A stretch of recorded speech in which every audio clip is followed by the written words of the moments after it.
যে পিতা সন্তানের লাশ শনাক্ত করতে ভয় পায়, আমি তাকে ঘৃণা করি। যে ভাই এখনো নির্লজ্জ স্বাভাবিক হয়ে আছে, আমি তাকে ঘৃণা করি। যে শিক্ষক, বুদ্ধিজীবী, কবি ও কেরানি প্রকাশ্য পথে এই হত্যার প্রতিশোধ চায় না, আমি তাকে ঘৃণা করি। ৮ জন মৃতদেহ চেতনার পথ জুড়ে শুয়ে আছে। আমি অপ্রকৃতস্থ হয়ে যাচ্ছি। ৮ জোড়া খোলা চোখ আমাকে ঘুমের মধ্যে দেখে।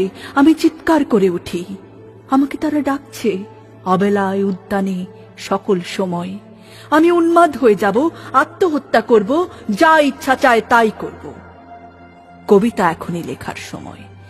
ইস্তেহারে, দেয়ালে, স্টেনসিলে নিজের রক্ত অশ্রু হাড় দিয়ে কোলাজ পদ্ধতিতে এখনই কবিতা লেখা যায়। তীব্রতম যন্ত্রণায় ছিন্ন ভিন্ন মুখে, সন্ত্রাসের মুখোমুখি, ভ্যানের হেডলাইটের